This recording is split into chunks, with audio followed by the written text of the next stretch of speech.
antes do dinheiro chegar na empresa, a Receita Federal promete reter o valor do imposto. Então, para o Simples Nacional, não ficou nada simples. Cada setor, né, cada empresa vai ser afetada de uma forma diferente. A necessidade do planejamento, porque isso afeta diretamente a precificação do produto. Então, mas a ideia da reforma agora é: quem comprar de fato, quando pegar a nota, vai ver exatamente o valor do produto e o valor do imposto. Você vai ter que definir se você vai ser híbrido ou não em setembro de 26. Porque em 27, lembra, já começa o IBS.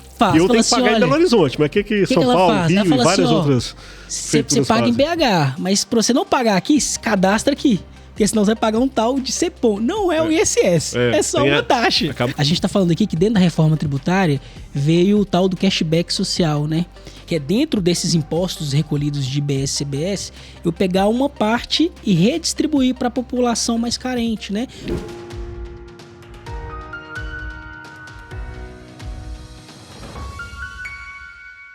Olá, saudações! Sejam bem-vindos para mais um podcast do Mestre dos Lucros. É o podcast que ajuda empresários e gestores das empresas a gerarem muito mais lucro e caixa aí nas suas empresas.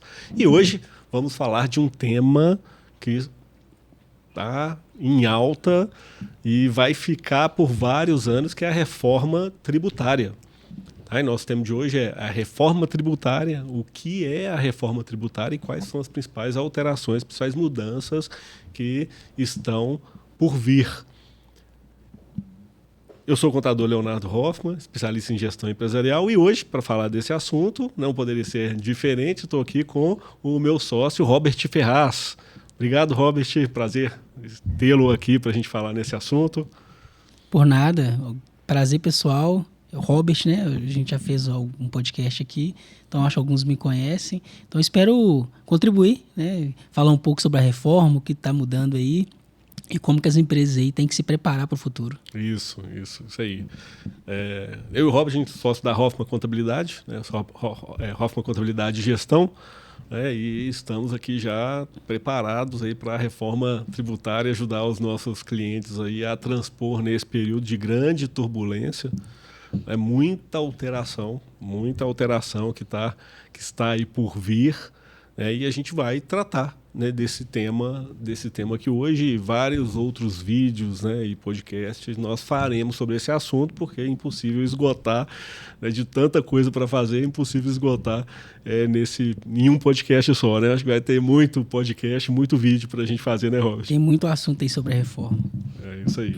E para começar, né, para a gente começar esse assunto da reforma tributária, uma situação muito importante é o que é essa tal de reforma tributária. O que é a reforma tributária, Robert? Então, como o próprio nome diz, a reforma tributária veio para reformar o sistema tributário brasileiro, né? Assim, eu tenho, né, um pouco mais de 10 anos de estrada na contabilidade, né? E desde quando eu entrei na contabilidade, eu ouço falar de reforma, né? Eu acredito que você vai contar um pouco sua experiência aí. Você é até mais antigo. Muito antes disso, a gente sempre ouviu falar em reforma e essa reforma nunca saiu. Só que finalmente, em 2023, com a emenda constitucional 132, foi instituído o sistema tributário de consumo, né, que veio trazendo novas regras de tributação sobre o consumo, e agora em 2025, com a Lei Complementar 245, 214, veio a regulamentação dessa mudança do sistema. A primeira lei da reforma tributária, né? Isso, a Lei Complementar 214 de 2005. Isso, 2025. Essa lei complementar, ela regulamenta essa emenda constitucional 132, que veio mudando o sistema tributário sobre o consumo. Então, o que é essa mudança? Essa mudança, ela veio para trazer simplicidade no processo de apuração de tributos, ela veio para trazer justiça social, ela veio para trazer um aspecto, né, para o sistema tributário nacional. Antes da gente entrar vamos entrar nesse assunto, né? Mas ainda no que é a reforma, né, tributária.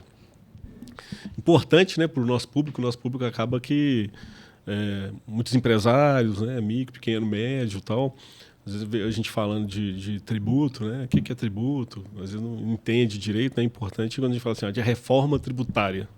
Reforma tributária.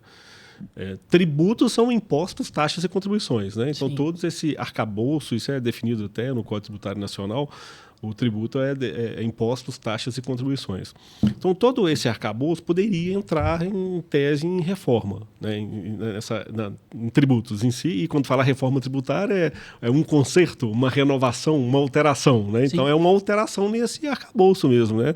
Tributário. E você falando de quanto tempo eu ouço de reforma tributária, cara, nem sei quanto tempo. Eu acho que toda a minha vida de contador eu já escutei falando de reforma tributária. Entra governo, sai governo.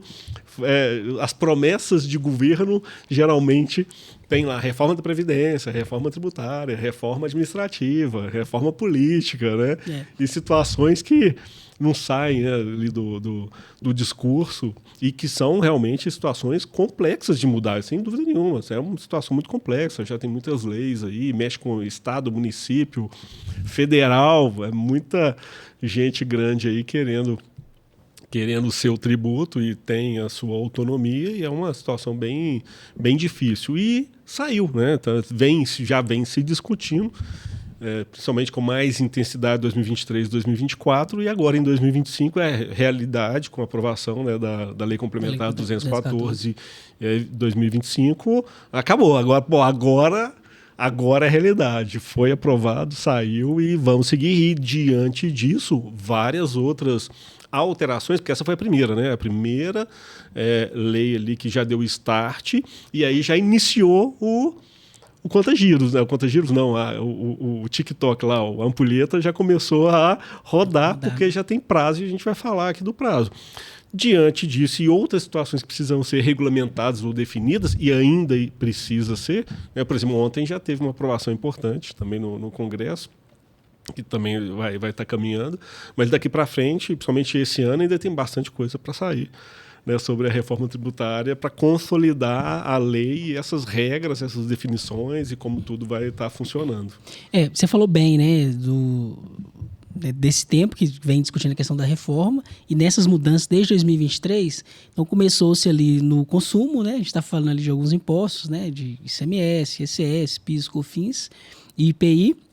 E agora também tem os impostos diretos, né, que está vindo aí também com força, que é o imposto de renda, né? Tanto de pessoa física, tanto de pessoa jurídica. Então, essa reforma de agora, ela vem mudando esses principais impostos. E assim, quando a gente vem falar para a grande massa, são tantas letrinhas, são tantas siglas, são tantos impostos, que a gente vê essa necessidade de simplificação, de simplificação, né? Dessa reforma vir, né? Para quem compra saber de fato que imposto eu estou pagando. Porque hoje sopa de letrinha, né? É uma sopa de letrinha, não existe transparência, né? Tentaram trazer aquela lei da transparência com o percentual do imposto, mas ninguém significa a realidade. Não significa a realidade, ninguém entende nada. Então, mas a ideia da reforma agora é reformar todo esse arcabouço, né, dos tributos, e quem comprar de fato, a gente vai falar mais sobre isso no podcast, quando pegar a nota vai ver exatamente o valor do produto e o valor do imposto. Essa questão da nota fiscal, né? Inclusive, eu acho que é uma situação que a gente vai até falar da nota aqui, né? Você falando daquele percentual que vem na nota embaixo, né? Eu vou falar dessa mudança, a gente vai ter um momento aqui que a gente vai falar dessa mudança, principalmente da nota fiscal de serviço, né? Que já está mudando agora para alguns... Que vai mudar, até 2026 vai mudar para todo mundo.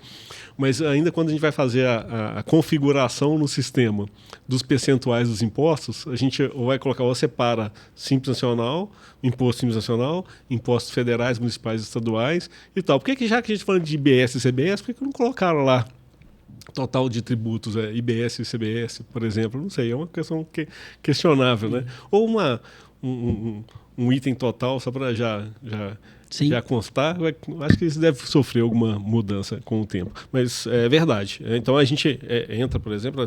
Então, assim, isso é a reforma tributária, né? A gente acho que ficou claro o que é a reforma tributária, mas você começou até a entrar nesse tema, mas vamos falar de novo, né? Por que a reforma tributária? Né? qual a necessidade da reforma tributária? Quais são os principais pontos que fazem sentido, que foram estimulados a ter uma reforma tributária? A gente tem alguns pontos, né? A gente vai falar aqui dos principais. Um ponto que eu trouxe na minha fala anterior é a questão da transparência. Hoje não... só quem está aqui calculando o tributo para entender de fato o que a empresa está pagando consegue extrair exatamente a carga tributária, né? O que a empresa paga, e até para passar isso para o cliente é um pouco difícil. Agora não, a reforma, um dos pontos importantes é essa transparência. Como eu disse aqui anteriormente, pegar uma nota fiscal e conseguir ver qual é o valor do produto, qual é o valor do serviço, e embaixo o valor do imposto, do IBS e do CBS. Então esse ponto é um dos pontos chaves, né, da reforma tributária. A gente tem outros pontos. E a simplificação, né? Então, assim, essa transparência e simplificação, né? A gente pode colocar na mesma cesta, né? Transparência e simplificação do tributo, que a gente vai... Tira aquele monte de letrinha e condensa em 2, e a gente vai falar isso agora. E a guerra fiscal, né? Acho que uma questão da... Em tese, uma das questões também desse benefício da reforma tributária, do porquê da reforma tributária, é reduzir ou acabar com a guerra fiscal entre estados e municípios, né? O que seria a guerra fiscal? Cada estado ou município querendo trazer empresas para dentro do seu estado ou do município com isenção de impostos, com redução tributária, com redução de impostos ou alguma vantagem ali para aquela empresa estar estabelecida no seu estado. Porque anteriormente, ainda hoje, né, o tributo, em geral, claro, vou colocar as aspas aqui, porque a questão é muito complexa, o ISS é complexo, o ICMS é muito complexo, mas de uma forma geral, né, retirando algumas isenções, principalmente o ICMS tem às vezes que o tributo ele é devido no estado de destino, na prefeitura de onde foi executado, mas a grande maioria, hoje, ainda antes da reforma, o tributo ele em geral no estado de fica geralmente ali no estado de origem, né? Então ali onde a empresa de serviço está estabelecida, a grande maioria dos serviços é devido para o estabelecimento do prestador, né? O ICMS também ali tem no estado de origem, também tem a sua parcela e fica no estado de origem. Então veio uma das promessas, era o quê? Reduzir a guerra fiscal. Porém isso é relativo. Acho que vai diminuir? Vai bastante. Vai diminuir a guerra fiscal, sim. Eu acho que com certeza isso vai acontecer. Porém, os municípios e estados também terão uma certa autonomia. Acho que vai haver alguma migração, talvez, dessa guerra. Vai inverter a lógica. Por quê, Robson? Porque a lógica hoje, como você bem disse, de forma geral, é na origem, né? Então, vamos falar do ICMS. Quando a mercadoria sai aqui de Minas, você está pagando o tributo aqui de Minas.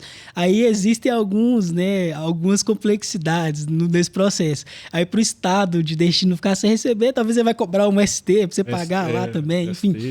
E nessa questão de guerra é bem interessante, dando um exemplo aqui, falando um pouco do ISS agora. Muitas prefeituras, né, elas seguem a regra, né, mas para ela não deixar de receber o dela, ela complica muito a situação. Por exemplo, vou dar um exemplo. Aqui, Prefeitura de São Paulo, quando o imposto, né, de forma geral, é devido para o município de origem... Belo Horizonte, por exemplo. O que ela faz? Nós somos prestadores de Belo Horizonte e prestamos serviço para a empresa de São Paulo. Aí a gente vai emitir um menor fiscal para São Paulo. Aí o que ela faz? E eu tenho que pagar em Belo Horizonte. Mas o que São Paulo, Rio e várias outras... Você paga em BH, mas para você não pagar aqui, se cadastra aqui. Porque senão você vai pagar um tal de CEPOM. Não é o ISS, é só uma taxa. Acaba retendo. O tomador acaba tendo que reter o ISS ou pagar ali um ISS adicional pelo Ou seja, serviço. Olha a guerra fiscal. As prefeituras, os estados, eles utilizam do que pode, né? Da legislação, das brechas, para fazer você pagar no estado de origem e destino. Você acaba sendo bitributado e não está vendo, né? Então, a reforma tributária, ela quer acabar com isso. Vai reduzir, vai acabar. Da forma que é hoje, vai acabar. Isso. Outras formas podem ser que sejam criadas. Né? Levando para o destino, você investe, né? Ao invés de pagar na origem, você paga no destino. E o estado e os municípios tendo essa autonomia, de definir as suas alíquotas dentro do IBS, que a gente vai explicar um pouco melhor, investe. Agora... Inverte. E você inverte a lógica. Agora, quem vai receber mais esse tributo é onde o consumo é maior, né? Então, agora você inverte a lógica e traz até uma competição melhor entre os estados e municípios, pensando em alíquota, né? Onde a gente vai chegar um pouco mais para frente. Trazendo aí... A redução no consumo direto ali, né? Isso. Onde você está consumindo, onde você está comprando. E acaba tendo a mesma, se a gente parar a pensar, quanto mais pessoas ou mais empresas tiverem dentro daquele município, tiverem dentro daquele estado, é bom para o município porque elas são consumidoras, elas vão comprar e vai trazer ainda riqueza para dentro.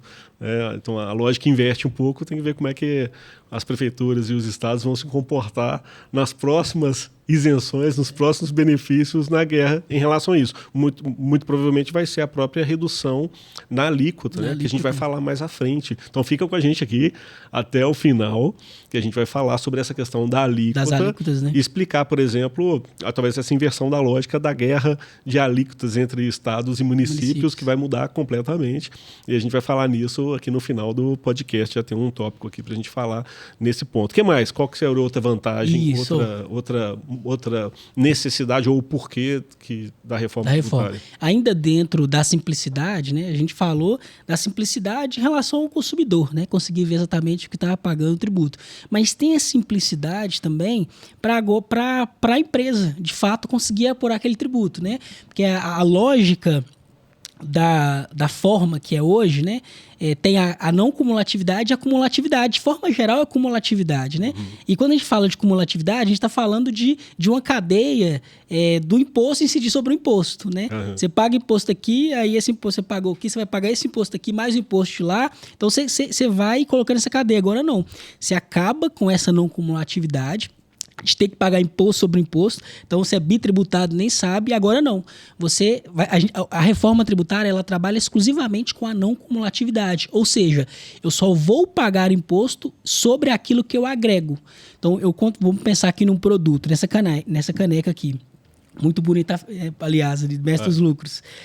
Se eu comprei essa caneca aqui por 100 e vou revender ela por 120, agora o imposto eu vou pagar só em cima de 20, né? E os 100 que eu comprei, eu vou tomar, né, de crédito. Tem um crédito para compensar. Então traz também essa simplicidade em relação à apuração e traz uma justiça também no pagamento do imposto. Você para de pagar imposto sobre imposto, você para de agregar tudo em cima e ter que repassar para o consumidor, e agora você paga só em cima do que você agrega na lógica da não cumulatividade.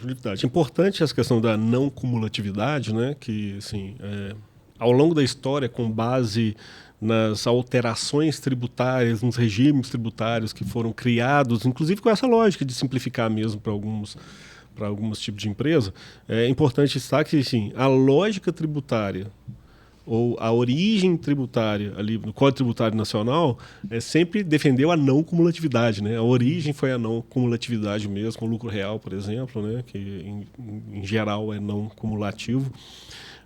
Então, assim, o Código Tributário Nacional já existe essa lógica, já existia e já vinha trazendo essa questão, já traz essa questão. Porém, ao longo da caminhada, trajetória tributária, né, foram criados aí, depois veio o lucro presumido, depois vem o Simples Nacional, vem MEI, então vários regimes tributários e que vão continuar existindo, né, diga-se de passagem, isso não está sendo alterado. Vai ter uma alteração na lógica tributária, mas os regimes tributários continuam.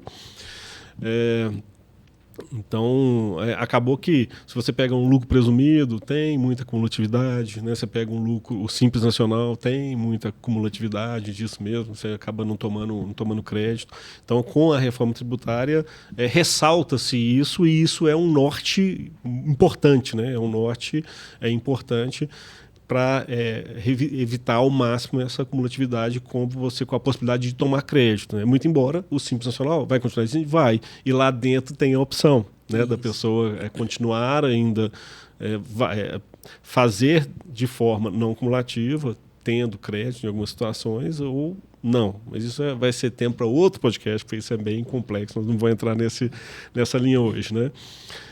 E ainda, você até começou a falar, né, da justiça, talvez uma outra necessidade disso é a justiça tributária e a justiça social.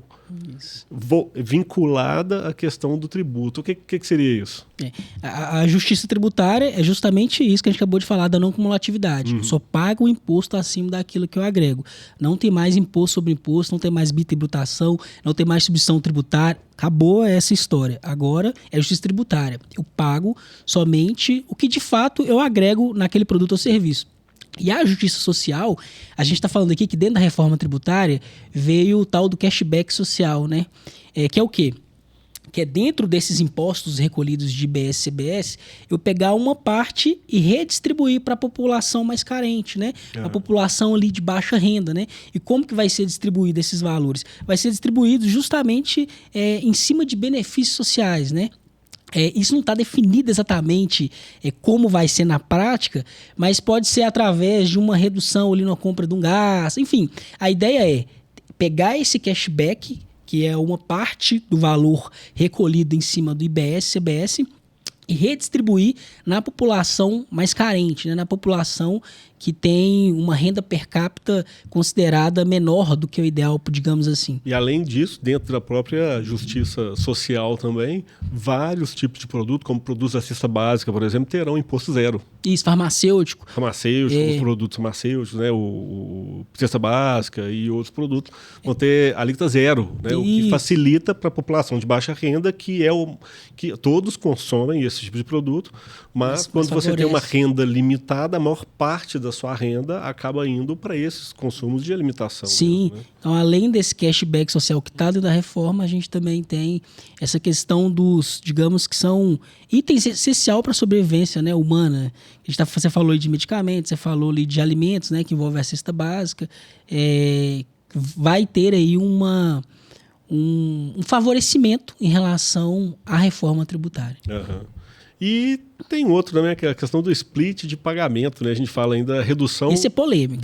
A redução de débitos, um dos benefícios benefício para o governo, né? Vamos colocar assim, da reforma tributária, é a redução dos débitos tributários das pessoas, das empresas, principalmente, para com o governo, por conta do split de pagamento. Explica aí o split de pagamento. Então, esse split de pagamento, ele traz essa vertente, né, do governo deixar de receber ali, diminuir, essa inadimplência, né? Digamos assim, essa inadimplência que o sujeito passivo hoje, enfim, que é o cliente, né? Que é hoje as empresas têm com o governo, mas ele também traz uma limitação muito grande da evasão fiscal.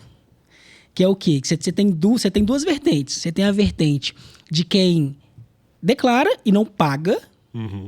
Devo, não nego, pago quando puder. Que ainda assim hoje às vezes é considerado até uma sonegação tributária, dependendo da forma que dependendo da forma que é feito. Mas de forma geral, não, você deve, vai lá, uma hora você parcela e paga. Está declarado, quando puder eu pago, né? Só que você tem uma outra grande parte da população, eu vou falar das empresas, né, melhor dizendo, que sonegam de fato, né? Vendem sem nota, compra sem nota. Então, esse split de pagamento... com valor reduzido. Esse split de pagamento, ele vai assim... não está em prática ainda. A Receita Federal promete ser uma revolução na forma de se recolher o tributo. A gente vai... E vai ser. Vamos ver como é que vai funcionar. Vamos ver na prática, né? Vamos ver na prática. Mas se acontecer da forma que eles estão falando... eu diria hoje que a única forma de alguém tentar sonegar é trabalhando com dinheiro vivo. Porque o Pix, o débito, o crédito, compra em qualquer tipo de cartão pré-pago, vai automaticamente ser tributado. E de que forma? Vai ser tributado se identificado que é uma venda, né? Então, assim... Sim, é que a gente está falando, a gente tá falando da transação aqui de compra e venda. De compra e venda, né? E de que forma que isso vai acontecer, né? Antes do dinheiro chegar na empresa, a Receita Federal promete reter o valor do imposto, né? Eles chamam isso hoje de... apuração assistida, né? Então vai existir o split de pagamento, que é o sistema da Receita, onde vai ter todos os dados da empresa, o que ela tomou de crédito, o que ela tem a pagar, e quando ela fizer uma venda, se tiver residual a pagar, automaticamente em cima dessa venda, antes do dinheiro chegar até você vai ser descontado o valor e não vai ter parte do dinheiro que seria da Receita Federal, enfim, do governo, da forma que é hoje, né? Que a forma o governo já recebe na fonte, né? A forma que é hoje, só para todo mundo entender, A empresa vende, recebe todo o dinheiro e, como sujeito passivo, ela é obrigada a apurar, pagar e depois informar o que pagou. Como que vai ser a partir de 2026, da reforma tributária que entra em vigor. A empresa, ela vende com a apuração assistida. O governo já sabe ali o que você vendeu, já sabe o que você tomou de crédito. Então, por saber, ele já fala assim, olha, você vendeu 100, só que 20 aqui é meu. É meu, então, já pega, né? As instituições financeiras estão dentro desse split de pagamento, elas automaticamente, antes de passar o valor do... Você vendeu a crédito, por exemplo, antes de passar esse 100 para você, ela vai pegar 20, passar para o governo e vai te mandar 100. Ou seja, não existe mais... Sonegação é ficar em débito tributário, né? Já vai pagar na hora. A empresa não paga mais a famosa guia. Não existe mais o pagamento da famosa guia pela empresa, né? Ou vai ter no complementar, né? Talvez, né? E é por isso que a gente precisa ver como vai acontecer. Se vai ser 100% ou se vai ter uma parte, uma apuração que ficou de fora. Mas vamos imaginar que vai ser 100%. Então não vai ter aquela famosa guia e a Receita Federal vai reter. Isso traz, né? A gente vai falar disso mais pra frente. Nossa, não, uma outra situação. Nós já vamos falar agora. Vou deixar para frente não, porque a gente a explicação já tá posta, né? Acho que esse momento é muito importante para falar nisso. E isso vai, escuta aqui, olha para mim. Isso vai quebrar a empresa que não souber fazer bem aí o seu fluxo de caixa, a sua necessidade de capital de giro, principalmente empresa que hoje está devendo tributo, não está recolhendo, que está trabalhando com esse dinheiro, né, como um caixa ali para trabalhar, e isso quebra a empresa. E isso vai alterar a forma como a empresa gerencia ali esses recursos financeiros que hoje, né, quando se fala de necessidade de capital de giro, é ativo circulante operacional. Você tem o ativo circulante financeiro, ativo circulante financeiro, ativo circulante operacional, passivo circulante financeiro, passivo circulante operacional. Então, para você, como você vai reduzir esse dinheiro do governo que ficava lá no passivo circulante operacional a ser pago, isso era considerado, isso melhorava quando você tem esse passivo circulante operacional dos impostos, por exemplo, tá? É um dos itens, né? Então, esse valor do imposto que ficava lá no passivo a ser pago e que estava ou não no caixa, vamos colocar que recebeu antecipado, já recebeu à vista, ou mesmo que parcelado meses antes do tributo, estava lá no caixa, isso significa que a empresa não vai ter mais esse recurso, nem no caixa e nem no passivo, nem lá no passivo circulante operacional. Ou seja, a tendência de aumentar a necessidade de capital de giro é grande, quer dizer, é real. Isso é real, vai aumentar a necessidade de capital de giro ali da empresa em função dessa mudança. Isso é uma alteração muito relevante. Trocando em miúdos aqui, o que o Léo está falando é o seguinte, olha, como eu já disse, o imposto agora você não vai mais pagar a guia, né? Você não recebe para pagar a guia. Ou pagará o complemento. Isso. Ou pagar o complemento. Vamos ver como é que vai ser esse split aí. Agora a Receita Federal ela já sabe quanto você tem que pagar e antes da grana entrar, ela já retém e você recebe o líquido. Trocando em miúdos é o seguinte, você que recebia o 100 e usava esse dinheiro, às vezes, para pagar uma conta, usava esse dinheiro para fazer a operação e depois de um tempo ia lá e parcelava, e esse dinheiro não existe mais, né? Eu vou dar um dado aqui interessante, que saiu agora em setembro, do Serasa. 30% das empresas, né, 6,8 milhões das empresas, são inadimplentes com o fisco. Devem para o fisco. Inadimplente é aquele cara que deve ali, acima ali de 90 dias, né? Ou seja, esse pessoal aqui, se a gente for parar para pensar, eu acredito que a maioria dessas empresas não deixam de pagar para colocar o dinheiro no bolso. Ela deixa de pagar porque usar ele como dinheiro no giro do negócio. Para usar mesmo, o dinheiro no giro do negócio. E administra a questão tributária para a empresa também não ter problema com o fisco. Agora esse dinheiro não existe mais. Então isso traz uma necessidade de todas as empresas serem extremamente organizadas financeiramente. E quando eu falo organizada, não é necessariamente saber só o que entra ou o que sai. É ter uma projeção de entrada e saída, é ter uma organização, é contratar melhor, agora que tem a questão do crédito, né? Então, assim... Contratar profissional qualificado, né? Não adianta colocar um estagiário para ficar emitindo nota errado. Isso. Ou colocando lá no financeiro para controlar a finança da empresa. Vai dar merda, vai dar E fazendo um gancho aqui, a gente pode... Já dava, né? Já Isso. dá hoje, né? E fazendo um gancho, a gente pode falar da necessidade aí do BPO, cara. Nossa, isso aí acaba ressaltando, né? Você pega o BPO financeiro. Primeiro, antes de a gente entrar na necessidade do BPO financeiro, para quem aí não entendeu o que eu falei sobre capital de giro, necessidade de capital de giro, eu já gravei uma aula completa sobre isso, vou deixar o link aqui na descrição do vídeo, vai lá, confere, porque isso é fenomenal. Voltando ao BPO financeiro, né?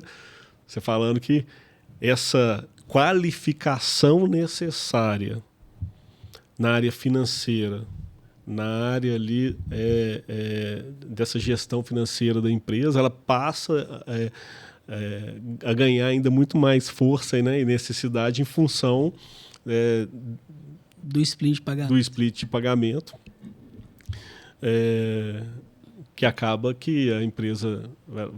hoje existe o BPO financeiro, né? O BPO financeiro é a terceirização da área financeira da empresa. Também já gravamos aí um podcast completo explicando o que é o BPO financeiro, onde a empresa ela já está com falta de mão de obra no mercado, né? Já está em falta de mão de obra no mercado. A empresa pode contratar uma empresa de BPO financeiro que vai executar toda essa operação para ela, não é isso, Robert? Vai executar essa operação e vai ajudar ela a fazer esse planejamento, né?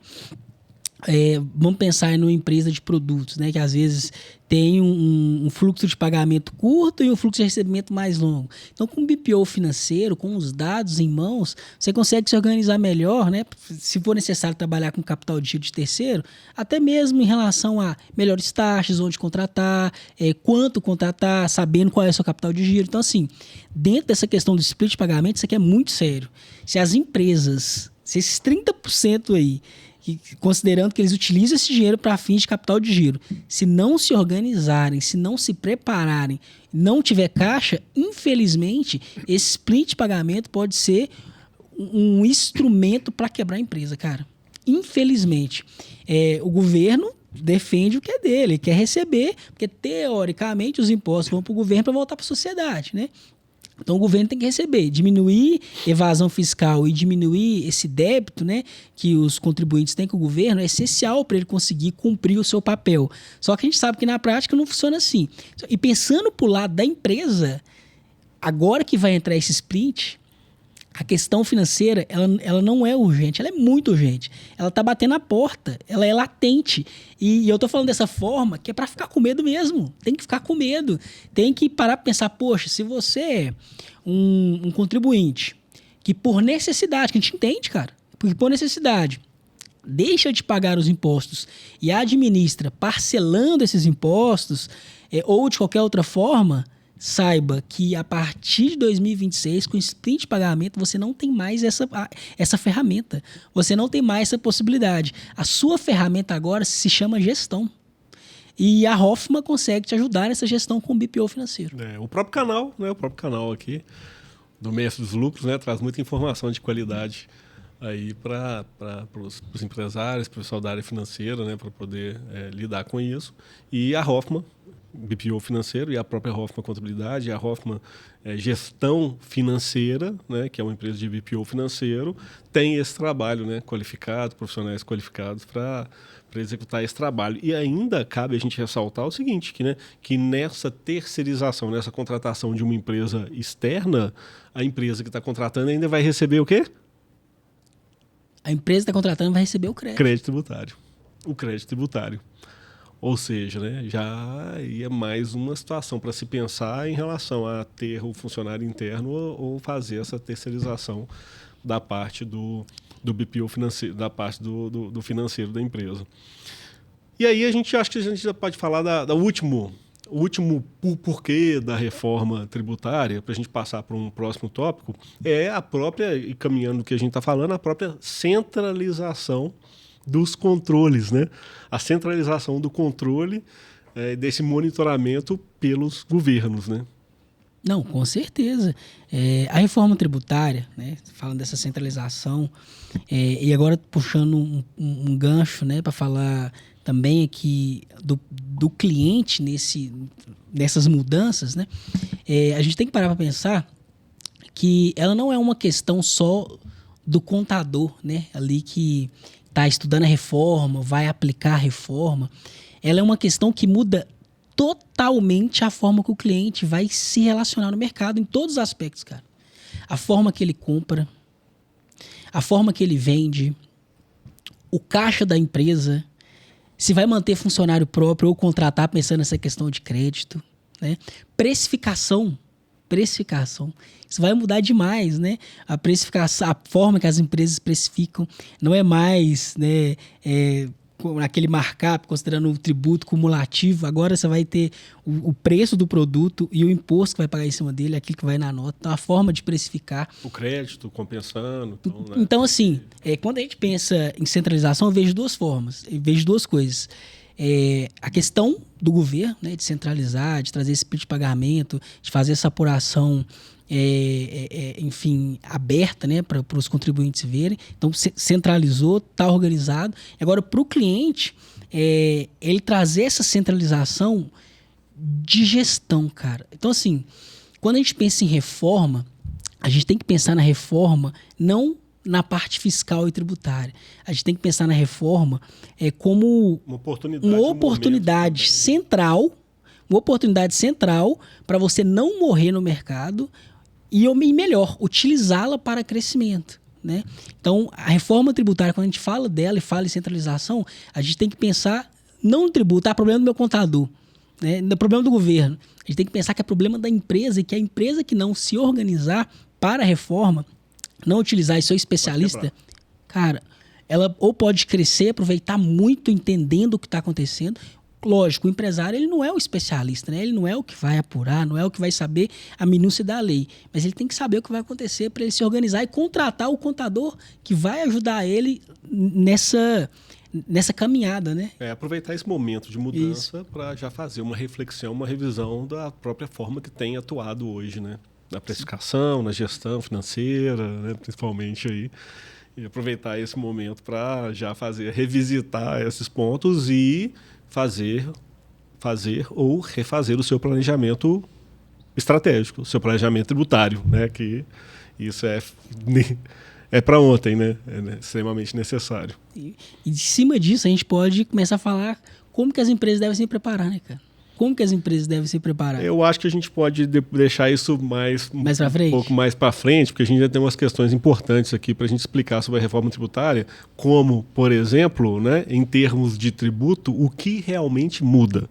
Né? Então, em termos de tributo ali, da reforma tributária em relação ao que nós temos hoje, o que de fato muda, então, aí na reforma tributária? Né? Quais são esses novos tributos? Quais tributos acabam?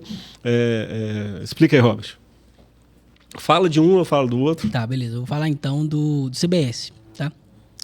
Então, a reforma tributária, ela, falando do CBS, ela vai acabar com o PIS e COFINS, né? Que são as contribuições sociais em cima ali da empresa, quer seja de faturamento, da folha de pagamento, enfim. E acabando ali com o PIS e COFINS e trazendo a CBS, pensando agora em cronograma, né, começa em 26, em 27 acaba o PIS e COFINS, já começa de fato a CBS. Então a gente já tem uma mudança rápida, né? E até 2033, que você vai falar um pouco do IBS, já acaba totalmente com todos os tributos, que é o que você vai complementar aí agora. No prazo eu vou entrar daqui a pouco, mas você falou do CBS, né? Isso. Então o CBS, quando a gente fala de reforma tributária, então a gente tem hoje 5 tributos, né? Então, que é o PIS e COFINS, que você falou aí. O PIS e COFINS ele vai se juntar e virar o CBS. Inclusive no mercado falam-se muito do IPI também dentro do CBS, mas o Robert vai explicar em relação ao IPI. O IPI tem um caso apartado, separado, mas falam assim, o CBS é o IPI, PIS e COFINS, mas na prática é o PIS e COFINS, né? Que vai são as contribuições, que são as contribuições sobre bens e serviços. Então o PIS e COFINS vira o CBS. E nós temos o temos o IBS. Né? Temos o IBS, que é a unificação do ISS, que é o Imposto sobre Serviço, o ISSQN, Imposto sobre Serviço de Qualquer Natureza, e o ICMS, né? Que é o Imposto dos Estados sobre os produtos. Então, o ISS e o ICMS vão virar o IBS. Né? Então, a gente tem, desses 5 tributos que a gente falou, tem o CBS e o IBS virou 2. E foi criado também o Imposto Seletivo. Né? Então, existe aí o Imposto Seletivo, que vai ser mais um meio de controle, de tributar algumas mercadorias, principalmente estamos falando das mercadorias, dos produtos que afetam aí a saúde ou o meio ambiente, de uma forma geral, por exemplo, bebida. Então, bebida vai ter combustível fóssil, cigarro, etc. Então, criaram aí o IBS, que vai fazer esse controle. Aí eu vou passar a bola para você do IBS e você falar do IPI. Antes de falar do IPI, falando um pouco sobre esse imposto seletivo, então a gente vai ter 3, né? Eu falei do IBS, desculpa, falar do imposto seletivo. Eu falei do CBS, que é o PIS/COFINS, você falou do... Melhor, eu falei do CBS, que é o do PIS/COFINS, você falou do IBS, que é o ICMS e ISS, e tem o imposto seletivo, então vão entrar 3. E esse imposto seletivo, a gente tem que ficar de olho, né? Porque assim, quem vai definir e arbitrar o que é prejudicial é o governo. Uhum. Então, assim, inicialmente, combustível fóssil, né? Então, cigarro, mas estão começando um pouco a falar que até parte ali da indústria automobilística eles vão considerar com... Então, assim, pode acabar sendo um meio de aumentar uma tributação que não estava planejada e uma forma uma forma velada, às vezes, de trazer um aumento de tributação que não está previsto na ideia da reforma. Então, quando eu falo que a gente tem que ficar de olho, é entender, assim, o imposto seletivo, quem define? O governo. Inicialmente não existia o seletivo, ele foi incluído aí ao longo da discussão. E o que é prejudicial? Né? Alguns itens, todo mundo entende que é prejudicial, outros... Talvez é setorial. Só porque o carro não é elétrico, ele é prejudicial. Então, a garrafinha ela é prejudicial porque vem de plástico, vem de petróleo, vai ser descartado. Assim, esse imposto seletivo pode ser um aspecto que vai trazer uma indignação em muitos setores. É muito bem perigoso. Vai ser a pedra no sapato, hein? Nossa. Para aumentar a tributa. Aí. E o IPI, vem se falando muito que ele entra na CBS, mas o IPI, a ideia é de fato extinguir ele. Né? Vai acabar com ele com o tempo. Mas... Por exemplo, em 2027 ainda vai continuar tendo mercadorias com IPI.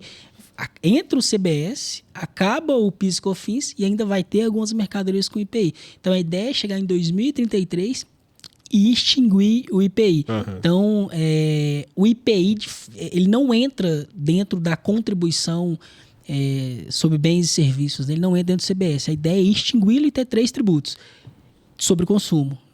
Imposto seletivo, IBS e CBS. Agora vou entrar na parte aqui sobre esse cronograma, cara, esse período, né? Quando de fato começa a reforma tributária e as alterações na questão das alíquotas, né? E até que período vai isso, né? Tem um período de transição, até que período vai isso? Como é que isso vai funcionar? Então, a reforma tributária ela começa a partir de 2026. Né? Então, em 2026, a gente vai ter uma alíquota de 1%, só que a Receita Federal está chamando de alíquota teste, né? Uhum. É 0,9% de CBS e 0,1% de IBS. Né?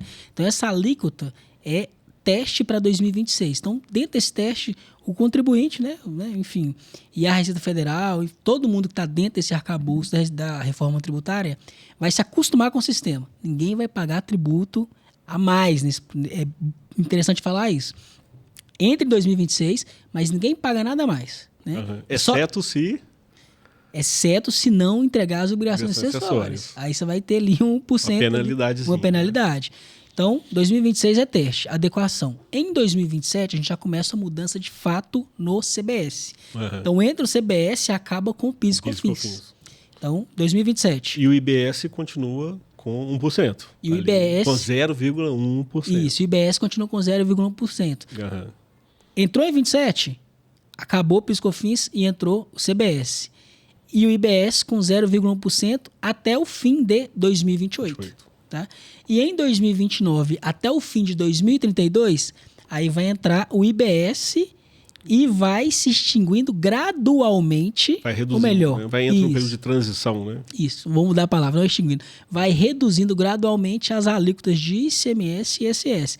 Então vai entrando... E aumentando o IBS. Vai aumentando o IBS e diminuindo o ISS e o ICMS, de forma que se mantenha a alíquota, né? Não vai ter um aumento. A ideia é que faça gradual. E aí, em 2033, acabou. 100% IBS e CBS. E lembrando que o IPI, nessa transição, ele vai se extinguir gradualmente até o final dessa transição. E todos os benefícios fiscais, até 2033, vão ter também que acabar, principalmente quando a gente fala de ICMS. Então, esse é o cronograma da reforma. Bom, bacana, muita mudança aí que está para acontecer, hein? E por mais que a gente está falando assim que pode ficar parecendo que vai haver uma padronização então dos tributos de ISS e ICMS, mas na verdade, né, se a gente pegar ler a Lei Complementar 214, a gente vê lá na Lei Complementar que os estados e os municípios continuam com autonomia. Ok, que vem do Código Tributário Nacional, existe lá da própria, salvo engano, lá no próprio... A Constituição Federal tem essas autonomias, né, dos estados, Código Tributário Nacional. Então, e na lei complementar, isso está muito claro lá que os municípios, os estados, eles têm a autonomia da definição da sua alíquota. Explica para a gente como que seria isso. Isso. Uma das grandes expectativas, né, que todos nós estamos é que saia essa alíquota, né, desses novos tributos. Estamos falando ali que vai ser de 26,5% a 28%, que é do IBS e ICBS. Cuja alíquota ainda não está definida. Não tá a definida. Ideia eles estão se discutindo ou não, de fato vai ser de 26,5% a 28%. Né? Então, espera-se que esteja dentro desses dois números aqui que eu acabei de falar. Então, essa é a expectativa. Só que depois que sair essa alíquota, né, não vai ser, de fato, essa alíquota que vai ser regida em todas as regiões. Pode ser que, por exemplo, vamos supor que a Minas Gerais, todos os estados e municípios resolveram pegar a alíquota referenciada do governo. Ok, vamos supor que vai ser 28%. Então, para todos os estados e municípios aqui, para o estado de Minas Gerais e todos os municípios, vai ser 28%.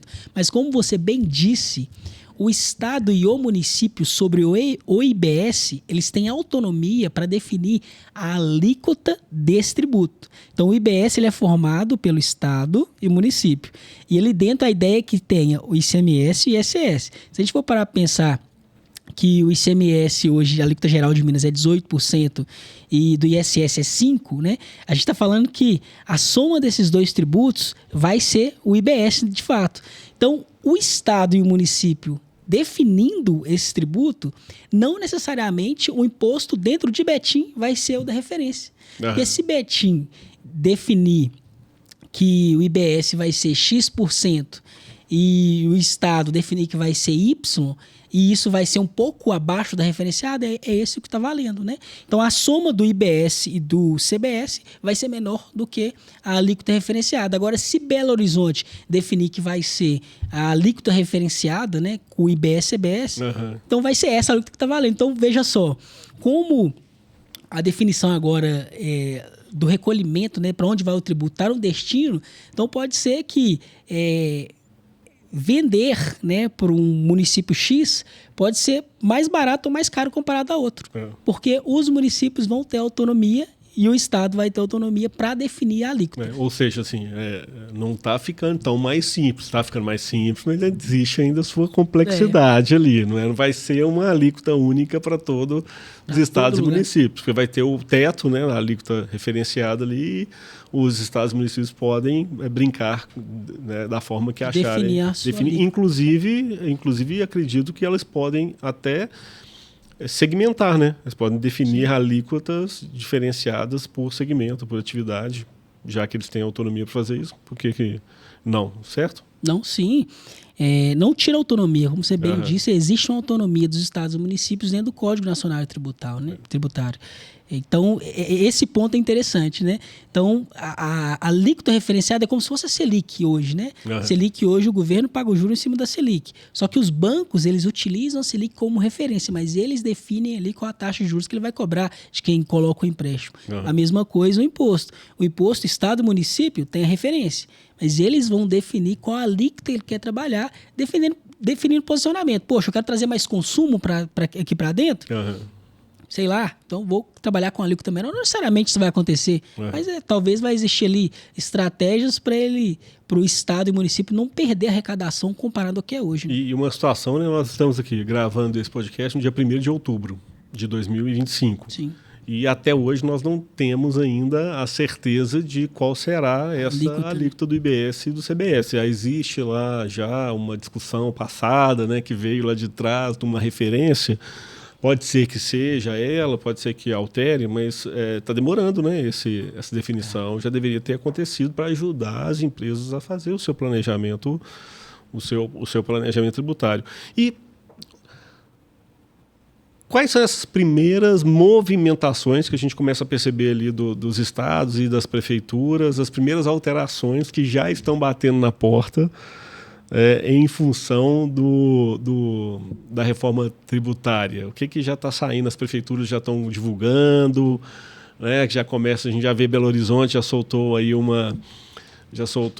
decreto. Quais são essas primeiras alterações que a gente já está batendo na porta agora e já vai sofrer alteração, principalmente em Belo Horizonte agora, já a partir de 1º de outubro, né? As prefeituras, né, tendo em vista que a gente já vai começar nessa nova forma de pagar o tributo, né, um novo imposto, um novo sistema tributário para fins de consumo, nesse caso, né, tem também os direitos que estão acontecendo, a mudança, por exemplo, na forma de emissão de notas fiscais. BH aqui, a partir de hoje, né? A partir de 1º de outubro, né? A partir de 1º de outubro já começa, né? Então, é importante, eu até fiz um vídeo, né, sobre a partir de hoje. A partir de hoje. A partir de outubro. É porque o vídeo, como está gravado, vai sair mais à frente. Mas 1º de outubro, já que hoje a gente está gravando. No Portal Nacional. Isso. Na verdade, tem uma fase de transição, né? Pela lei complementar, a 214, né, de 25, ela trouxe lá o seguinte, que as prefeituras e os estados, vamos falar da prefeitura agora, eles precisam se adequar, né, para a emissão da nota fiscal centralizada. Porque a nota fiscal eletrônica de produtos você já tem lá o Cefaz, né, já vem do Cefaz também. Mas as prefeituras provavelmente precisam adequar a emissão da nota fiscal de serviço. A emissão da nota fiscal de serviço. Ou elas podem continuar, elas têm autonomia, as prefeituras têm autonomia de ter um sistema próprio, mas esse sistema tem que estar conectado, né, e automatizado com o Portal Nacional, ou elas podem adotar o Portal Nacional como a porta de emissão de nota fiscal também daquele município. Né? Então, na Belo Horizonte já soltou um decreto, aí, se não me engano, decreto 075 de 2025, já estabelecendo um cronograma de alteração. Isso é muito importante para quem está no município de Belo Horizonte. Isso vai acontecer, ao meu ver, isso vai acontecer em todos os municípios e eu acredito que a maioria, se não todos os municípios, vão caminhar direcionando o Portal Nacional mesmo. Já está pronto. Já está pronto, está lá e vai ter... Eles têm esse compartilhamento de dados, né, de informação, então todos vão caminhar para o Portal Nacional. E a Prefeitura de Belo Horizonte já anunciou aí o cronograma. Então, a partir de 1º de outubro de 2025, já começa para as empresas, para as sociedades de profissionais, por exemplo. Então, as sociedades profissionais aí dentro do Simples Nacional, tem mais um outro detalhe lá também, basicamente esse já começa a partir de 1º de outubro. A partir de 1º de novembro, todas as empresas do Simples Nacional, 1º de novembro de 2025, todas as empresas do Simples Nacional em Belo Horizonte já têm que emitir a nota pelo Portal Nacional. E a partir de 1º de dezembro, todas as empresas... Aí já entram todas as empresas, já tem que obrigatoriamente... Estabelecidos dentro do município, né? Estabelecido dentro do município de Belo Horizonte, já tem que emitir pelo Portal Nacional.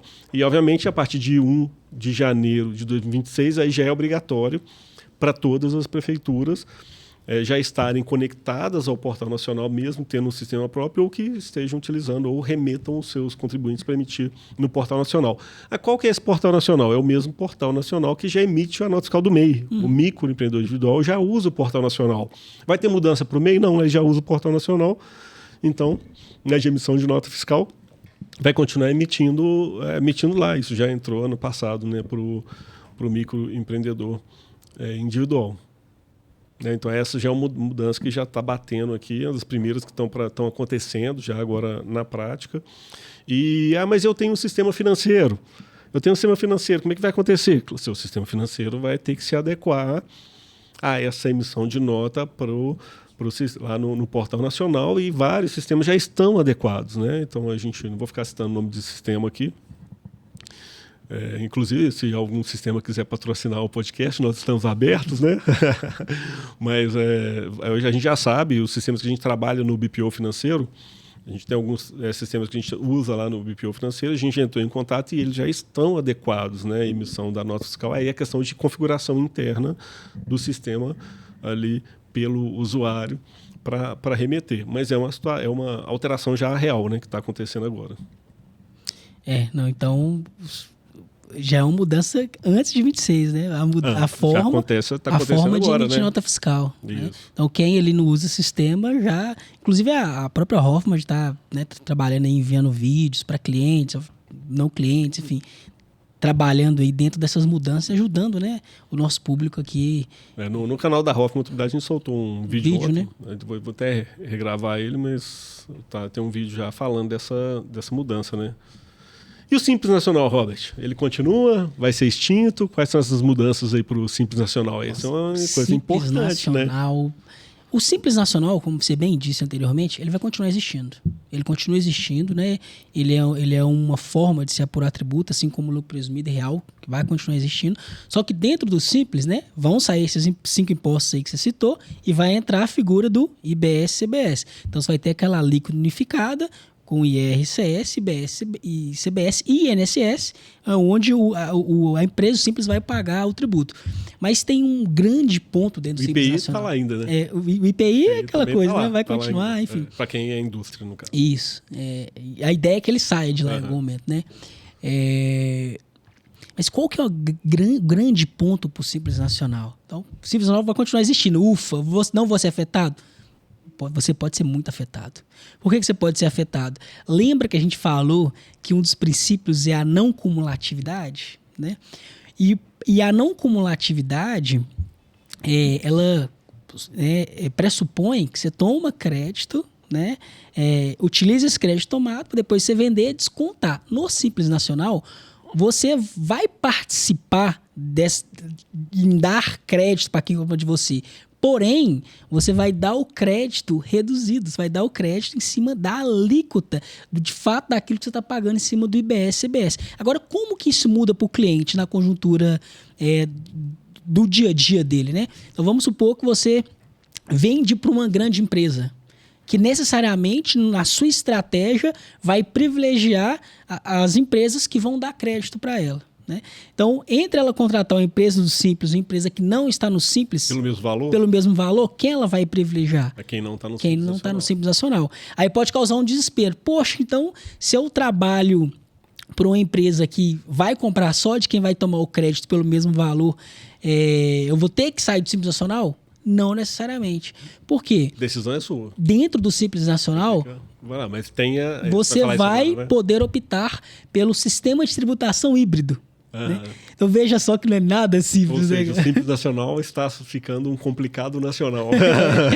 Ou seja, você vai pagar, se você definir, não, por estratégia, para a minha empresa é melhor ser o híbrido, porque o meu cliente vai deixar de comprar de mim, porque eu não vou dar crédito total para ele. Então você vai pagar o IBS e o ICBS fora do Simples, com a alíquota normal, e o IRCS e INSS dentro do Simples Nacional. Então, as empresas do Simples Nacional, elas vão poder... E o IPI até finalizar. Isso, IPI. A indústria. Então, as empresas do Simples Nacional, elas vão poder optar. Se eu quero continuar no Simples Nacional 100%, Ou se eu vou trabalhar híbrido, né? E onde que vai ter essa decisão? Essa decisão, ela vai estar dentro da sua conjuntura. Por exemplo... Tem que fazer o planejamento, tem que fazer o planejamento tributário para analisar o que vai ser eu só vendo para consumidor final. Só consumidor final. O consumidor final não vai tomar crédito, ele está no fim da cadeia ali. Então, talvez para você, no seu planejamento tributário, fazendo conta, o seu contador te ajudando, você vai continuar no simples. Não, eu tenho consumidor final e vendo também para empresas. Então, você vai ter que definir. Ou híbrido ou não híbrido. Não dá para ser os dois, né? Ou abre duas empresas. Né? Enfim... duas operações. Sim, você pode ter. Uma operação não é proibido. Você pode ter duas operações. Uma para trabalhar só consumidor final e a outra só... diretamente consumidor final ou outra situação específica. E você vai ter uma outra empresa que isso vai ter o atacado, a pessoa jurídica.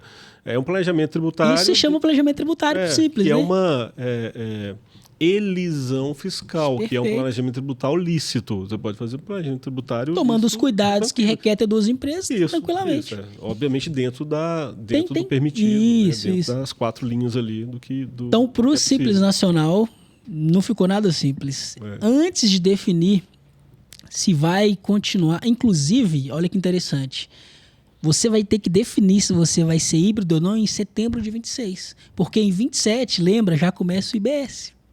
Né? Então, é para já fazer um planejamento de qual é o impacto que vai ter na minha empresa.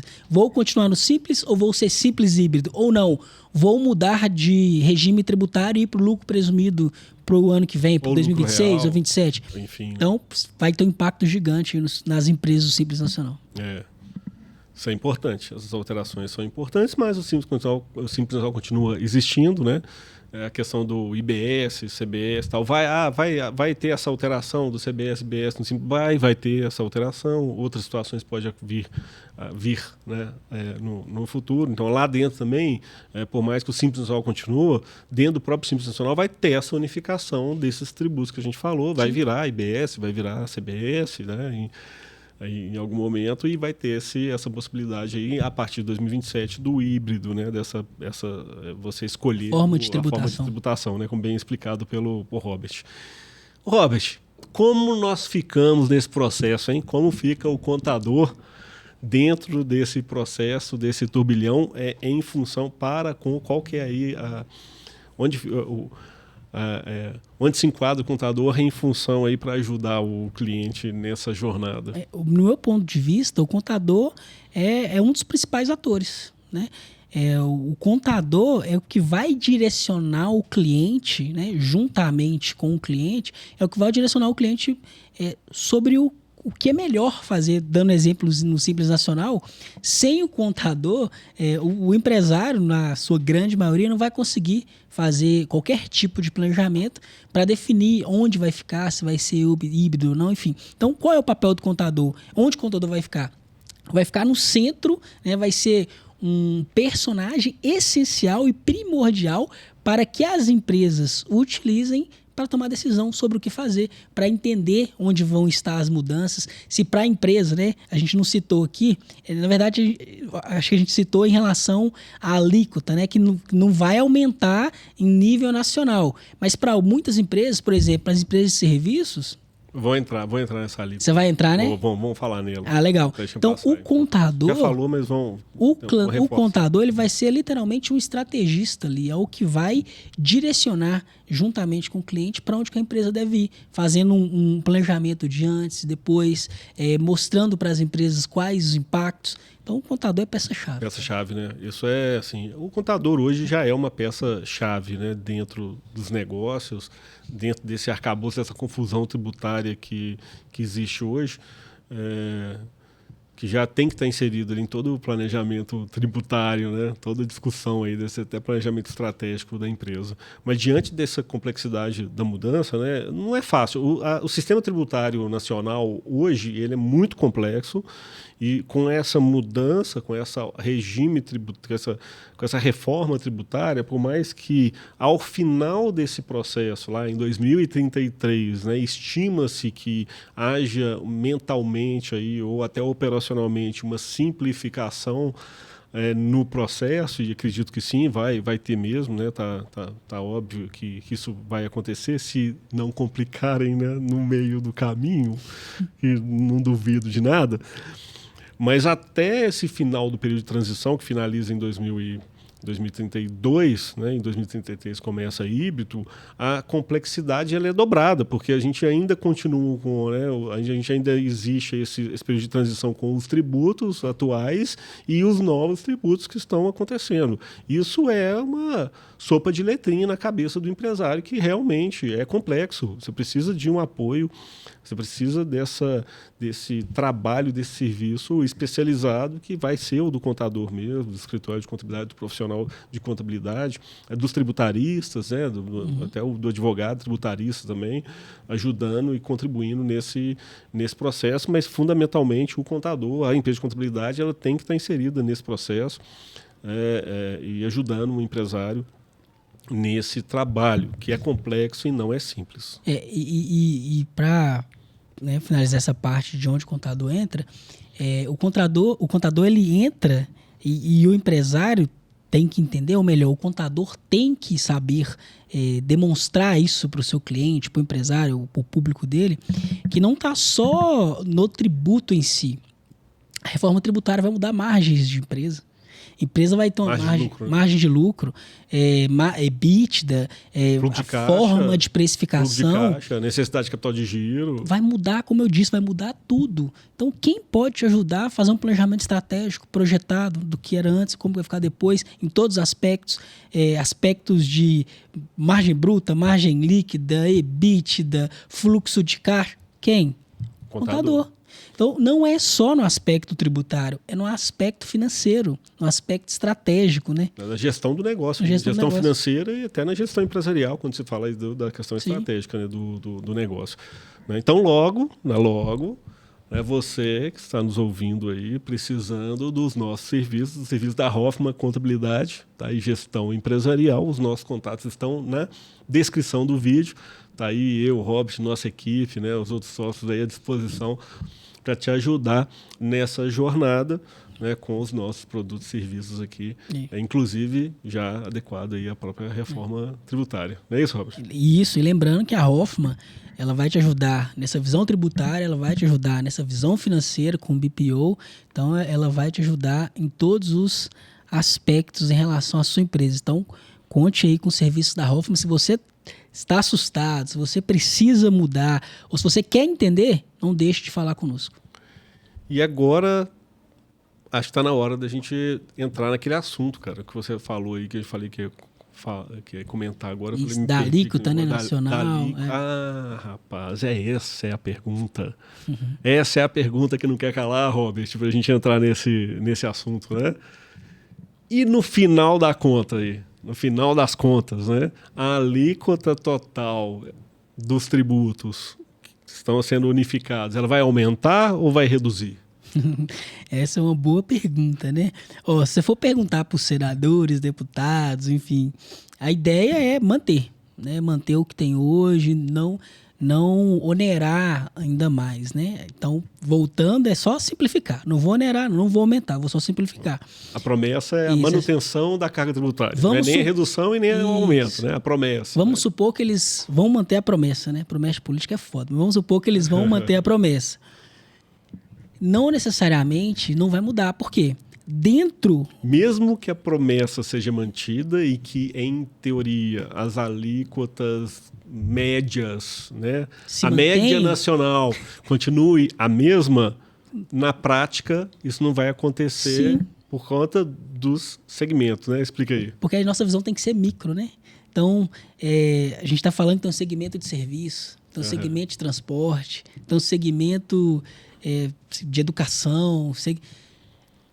E na reforma está muito claro, segmento de serviço vai ser muito onerado. Vai ser prejudicado. Vai ser bem prejudicado. Misturaram ali ICMS com ISS, alíquota meio diferente. Então, talvez ali uma alíquota média que era 17, 18, em relação à empresa de serviço, pode passar para 28. Né? Então, assim, empresa de comércio... 17, serviço já está incluindo um imposto de renda também aí. Sim, meio, né? Empresa de lucro presumido. Para empresas de comércio em geral, né? Pensando na alíquota geral, é a ideia, já levando em conta que o ICMS já é alto, né? 18%, a ideia é que se mantenha. Para comércio farmacêutico, alimento, a gente já sabe que vai diminuir. Então, a média geral, pela promessa, pode ser que se mantenha, mas, de fato, principalmente o setor de serviços, cara, vai onerar bastante. Cada atividade, cada setor, né, cada empresa vai ser afetada de uma forma diferente. Então, assim, aí você, no seu segmento, o imposto total, a tributação total aí que recai, né, ela vai ser exatamente a mesma? Não, ela não vai ser a mesma.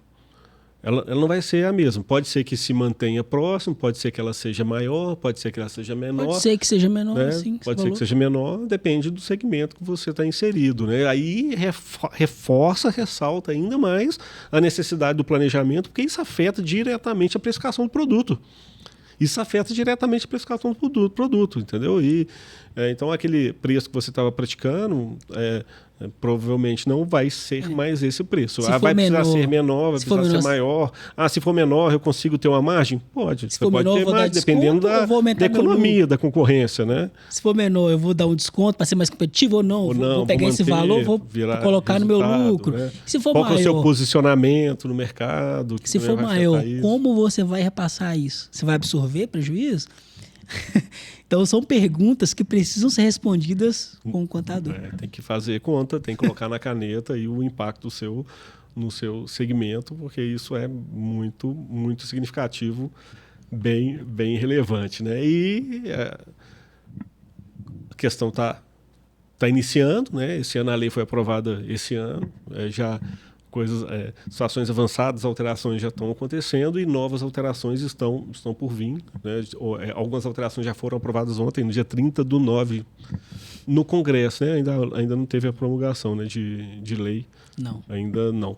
Mas já teve essa alteração e outras alterações podem acontecer? Podem, com certeza, vão acontecer, vão ser divulgadas e ao longo desse processo, até lá 2030, que nunca vão parar. Né? A alteração tributária nunca para, mas ainda vai muita coisa para acontecer. E lembrando, Léo, que aqui nosso foco tá para falar, né, da emenda, né, 132 que eu já comentei, e da lei complementar 214, que foca nos tributos sobre consumo, né, que é IBS, CBS, que está substituindo PIS, COFINS, enfim, que são os 5 que você já citou. Mas a reforma, ela também envolve os tributos diretos, ela também envolve o imposto de renda. Então vai muita coisa, né, não é o foco aqui do podcast hoje, mas muita coisa, provavelmente você vai fazer outro para falar sobre isso. Mas muita coisa vai mudar para a pessoa física no imposto de renda. Sim, vai mudar para a pessoa jurídica no imposto de renda. Distribuição de lucro. Gestão de lucro das empresas. Já tem coisa, muito conteúdo para a gente fazer aqui. A gente detalhar cada tópico desse. Vale um outro podcast para discutir só. Vale 10 podcasts aí, só do que a gente falou no final aí, cada um é um tema. E aí. Antes de eu ir falar isso aqui, eu vou perguntar para o Robert, né? Tem mais alguma mensagem final que você queira citar, a gente encerrar aqui o podcast, antes de eu fazer minha chamada aqui? Tem alguma mensagem final, alguma pergunta que eu não fiz, que a gente precisa esclarecer? Eu acredito que a gente abordou os principais itens, né? É bem densa, né, a reforma tributária, mas a mensagem final, já como uma despedida mesmo, a reforma tributária, ela não trata dos tributos exclusivamente e não é problema do contador. A reforma tributária, ela vai mudar a forma que você compra, a forma que você vende, ela vai mudar a sua margem, ela vai mudar a sua tributação, ela vai mudar até mesmo a área de pessoal da sua empresa. Eu vou contratar terceiro ou vou manter funcionário? Então, conte com o contador, conte com a Hoffman, nós estamos aqui para te ajudar a passar por esses desafios, né? Nós temos serviços que vão de contabilidade, fiscal, BPO, legalização, consultoria, assessoria, então conte com o serviço da Hoffman. Nós estamos preparados para te ajudar a passar pela reforma tributária com êxito, mantendo a sua empresa viva. Isso aí. E com muito mais lucro e caixa.